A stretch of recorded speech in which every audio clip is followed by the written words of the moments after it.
माविया ने उस चीज़ के ऊपर बड़ा जोर लगाया है कि वो किसी तरीके से हज़रत अली की तनकीद करें। चले मैं उनके वाले अल्फाज इस्तेमाल करता हूँ कि हज़रत अली पर तनकीद करें। यह तनकीद तो खुद मानते हैं ना कि करते थे हज़रत माविया रज़ियल्लाहु अन्हु। इसका जवाब अल्लाह के फजल करम से अली और माविया का आपस में रिश्ता में उस वीडियो के अंदर पूरा जवाब दे चुका हूँ।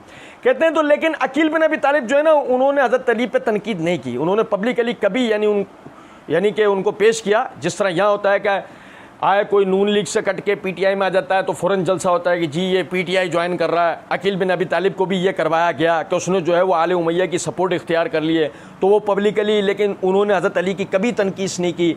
माल तक का मामला उनमें ये कमज़ोरी थी। अल्लाह ताला उनको माफ़ करें। हम दुआ खैर करते हैं जो फौत हो चुके हैं।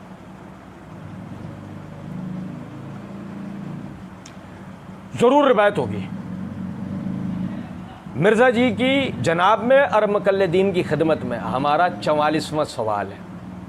मेहनत करें, खोजें, ढूंढें, निकाल के लाएं इस वाक़े की सनद कि माविया ने, सही सनद से रिवायत हो कि माविया ने यानी कि अकील गए वजीफ़ों के चक्कर में माविया के पास और माविया ने उनको पब्लिकली खड़ा करके मजबूर किया कि अली पर तनकीद करो। हम तो तनकीद से लफ्ज़ नहीं कह रहे, हम तो मिर्ज़ा जो कहा ना कि ये तो तनकीद माने तो ये भी करते हैं, तो हमने मिर्ज़ा जी के आप हमारी तरफ मंसूब किए हुए मायने ले लिए। हम कह रहे हैं मिर्ज़ा जी वो रिवायत निकालो सही सनद के साथ, और यकीन करें हम यही देते जवाब। अगर मिर्ज़ा जी यही हमें बासनद रिवायत बता देते हम यही देते जवाब। और अल्लाह की दी हुई तौफीक से पूरी बसीरत के साथ कहते हैं जिस दिन भी मिर्ज़ा जी ने हमें रिवायत में हवाला व सनद बयान की ना, उस दिन मिर्ज़ा जी को हम वो जवाब देंगे, मिर्ज़ा जी मनो मिट्टी के नीचे जाके दबेंगे इंशाअल्लाह। कहते हैं वो माल तक का मामले में उनमें यह कमजोरी थी। माल के मामले में उनमें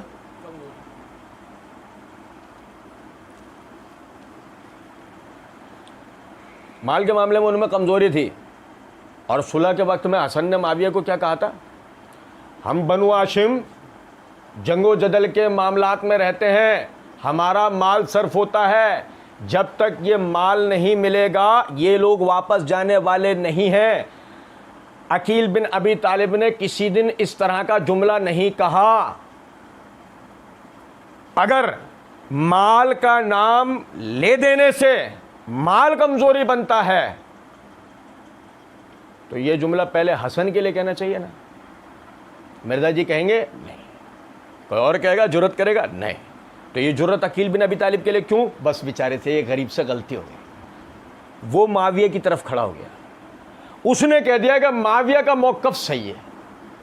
अली के सगे भाई ने, अहले बैत के फर्द ने, अली के घराने के बंदे ने यह कह दिया कि माविया अपने बात में उस किसास उस्मान में हक बजानिब है, ये उस गरीब से गलती हो गई। और यही गलती हसन से हुई थी जो सुलह कर ली थी। आज तक राफ़ज़ी उनको लानत मलामत करते हैं, नाउज़ुबिल्लाह, है ना। सुने जरा बात। मिर्ज़ा जी कहते हैं माल तक का मामला उनमें कमजोर था, अल्लाह ताला उनको माफ करें।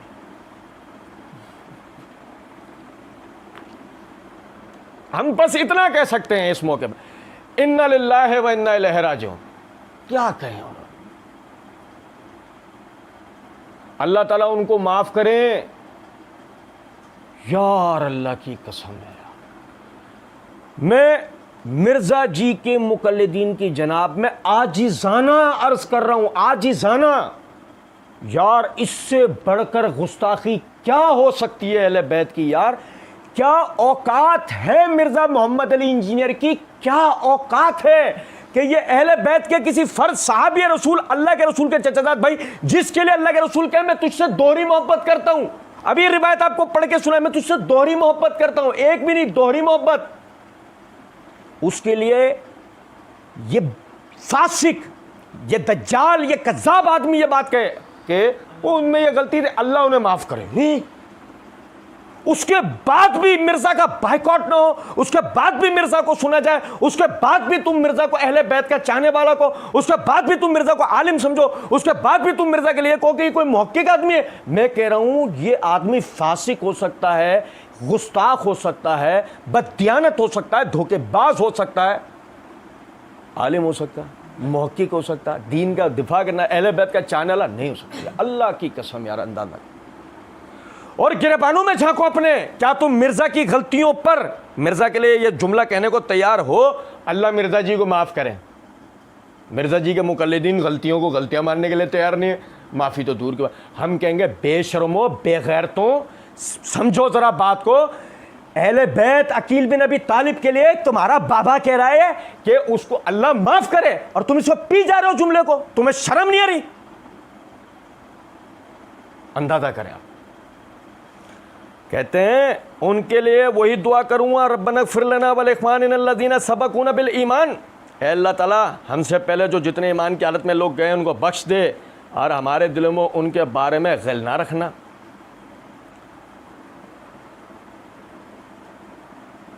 मिर्ज़ा जी ने मायने क्या किए हैं? अल्लाह ताला हमसे पहले जो जितने ईमान की हालत में लोग गए हैं, ईमान की उनको बख्श दे, और हमारे दिलों में उनके बारे में गिल। मिर्ज़ा जी कहते हैं लेकिन ये गिल से मुराद शाजी याद रखिएगा, ये कहते हैं ना बुग़्ज़ मुआविया और बुग़्ज़ अली है, ये जाली बात है। ये क्या है? ये जाली बात। बुग़्ज़ मुआविया तो कोई चीज़ ही नहीं है, बुग़्ज़ मुआविया तो कोई चीज़ ही नहीं है। सबसे पहले आप ये देखें, गिल का मायने बता रहे हैं, गिल का मायने नहीं बता रहे। हाँ, गिल से मुराद शाजी याद रखिएगा, ये कहते हैं ना बुग़्ज़ मुआविया और बुग़्ज़ अली है, ये जाली बात है। चोचो कह रही थी कि बिल्कुल इब्तिदा में मसला नंबर 157 पार्ट 1 के इब्तिदाई जो जुमले मिर्ज़ा जी ने, इब्तिदाई वो जो इज़ारबंद फेंके थे ना अपने, जिन्हें सांप दिखाने की कोशिश की थी, उसमें मिर्ज़ा जी के ये अल्फाज थे, मैं अल्लाह का फ़हम बयान करूँगा, अल्लाह के महबूब सल्लल्लाहु अलैहि वसल्लम का फ़हम बयान करूँगा, और हमारे सल्फ़ का। किसका? गिल में किसका फ़हम बयान होना चाहिए? अल्लाह और उसके रसूल का, नहीं तो सल्फ़ का, है ना, या मिर्ज़ा जी का। और जैसे कि मिर्ज़ा जी को कोई सुनेगा, हमारे सामने बैठे तो हम कहते हैं इधर देखो, हाँ तुम्हारी सुन कौन रहा है? ये मेरे हाथ में तफसीर तबरी है, ठीक है, इसकी जिल्द नंबर 12 है, सफ़ा नंबर 43 है। इसी आयत की तफसीर करते हुए कतादा बिन दुआमा अस्सुद्दूसी रहमतुल्लाह अलैह फरमाते हैं कि फिर अल्लाह रब्बुल इज़्ज़त ने तीसरे ग्रोह का जिक्र किया, वल्लज़ीना जाऊ मिन बादिहिम यक़ूलूना रब्बना इग़फिर लना व लिइख्वानिना अल्लज़ीना सबक़ूना बिल ईमान। वो जो तीसरा ग्रोह जो बाद में आएगा, जो अपने पहले वालों के लिए दुआ करेगा। इन्नमा उमिरू अन यस्तग़फिरू लि अस्हाबिन नबी सल्लल्लाहु अलैहि वसल्लम वलम युअम्मिरू बिसब्बिहिम। मिर्ज़ा जी गिल के मायने बयान कर देते। यकीन करें मिर्ज़ा जी शायद, वैसे तो मैं नहीं समझता मिर्ज़ा जी में शर्म कोई किसी एक बाल के नीचे भी बची होगी। ख़त्म, बहुत बेगैरत बेशरम आदमी है, बहुत ज़्यादा बेगैरत और बेशरम आदमी है। लेकिन आप समझे जरा बात को, अगर कभी भूले बिसरे भी रात को ख्वाब में भी कभी शर्म नज़र आ गई हो, तो इस बात के बाद यकीन करें आदमी फंदा डाले, अपने लिए खुदकुशी हलाल करे और लटक जाए। हम तो कहते हैं मिर्ज़ा जी को लटकना नहीं चाहिए यार, तौबा करके मरना चाहिए। ये पीछे जो कचरा हमारे लिए छोड़ा है, इसको कौन साफ़ करेगा? तो ये है कम से कम तौबा कर ले। मिर्ज़ा कादियानी की तरह फितना तो हमारे लिए नहीं छोड़ के आएगा। तौबा कर लेगा तो कम से कम ये लोग भी पीछे वाले 50% तो तौबा कर ही लेंगे, बकिया तो फिर ख्वारिज जो निकल गए सो निकल गए। सुनो ज़रा मेरी बात। कतादा कहते हैं कि ये जो यहाँ बात है, ये दुआ करने के लिए जो कहा गया है, ये गिल, ये क्या बात हो रही है? इन्नमा उमिरू अन यस्तग़फिरू लि अस्हाबिन नबी सल्लल्लाहु अलैहि वसल्लम। इस आयत में लोगों को बाद में आने वाले लोगों को हुक्म दिया जा रहा है, अल्लाह के रसूल सल्लल्लाहु अलैहि वसल्लम के सहाबा के लिए इस्तग़फ़ार करो, उनके बारे में कोई सख्त कलमा मत कहना। ओ भाई मेरे प्यारे, मिर्ज़ा जी देखो नहीं की ना गिल की मायने मफ़हूम नहीं बताया। मिर्ज़ा अगर सल्फ़ का फ़हम बताता, यही सारी मिर्ज़ा जी की इमारत नीचे दम। और सुनो ज़रा बात, ये फिर देखो, ये मेरे हाथ में तफसीर कुर्तुबी है, जिल्द नंबर 9, सफ़ा नंबर है 344। रिवायत किससे है? रिवायत किससे?